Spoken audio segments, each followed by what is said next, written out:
Good morning, this is Mr. V, and I'm talking to you today about the lessons that I've posted. The first one is which one does not belong, and in this one, there's a bulletin board. You're supposed to, in the lower right-hand corner, there's a plus sign, and you can add your own comments. Like, for instance, I could say 65 doesn't belong because it's the only number that's older than I am. That's larger than my age. You can come up with any other reasons that you want to. On the Desmos, you plug in the code and you join it, and there's different activities for you to do. Make sure you log in with your Google account so that I can see that it's you that's doing it, not just anonymous. Don't log in anonymous. I need to see your work, and I can only see it if you log in. Now here we have this man. He goes up the stairs and goes down the slide, and asks what kind of things are being measured. Well, you're measuring the height, how far up above the ground he is, how far away from the starting point he is. You could measure what time it is.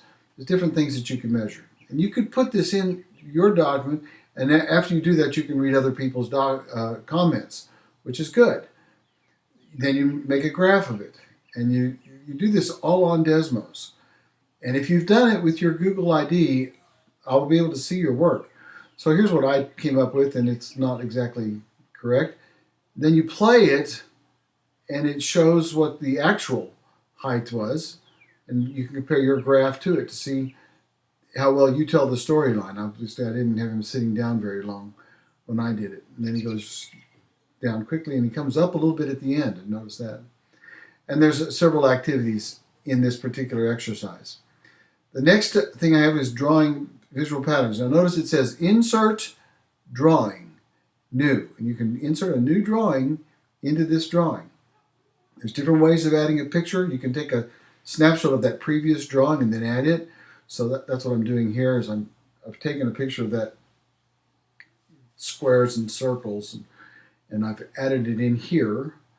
And then you could also use the drawing tool, or you can take another snapshot of part of it and add it on. But you get to draw the figure, and you do it right on the document. When you save that document, I'm going to be able to see your work. So I'll see what you've done.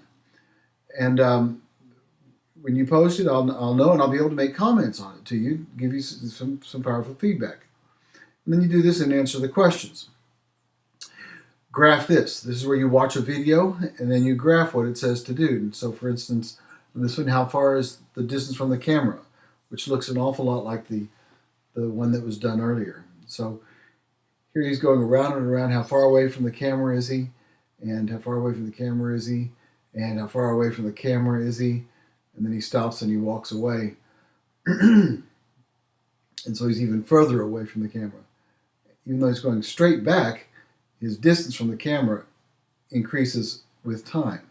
So your graph may look something like, well, I'm going to use the drawing tool again. I'm going to use the scribble, where you can scribble with it, and draw on this drawing. And you should also label the axes, and the different things that you can do. But this is all something that you're able to do. You've done it before, and then you save your drawing, and I'll be able to see your drawing right in the sketch.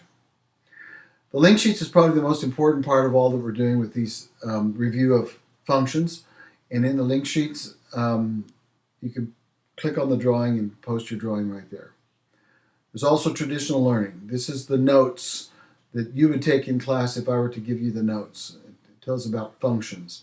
And then you can watch these video clips. And these video clips have this lady that comes on every time, kind of really nasal, cranky voice. I don't particularly care for her tone of her voice, but there she is, and she gives excellent explanations of what it is that I would be teaching in class.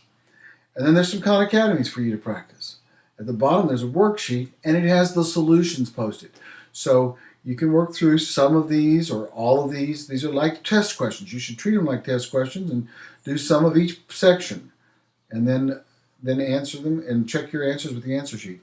And at the very bottom, and this is, I've started doing this. I didn't do it the first day, but I did it since then.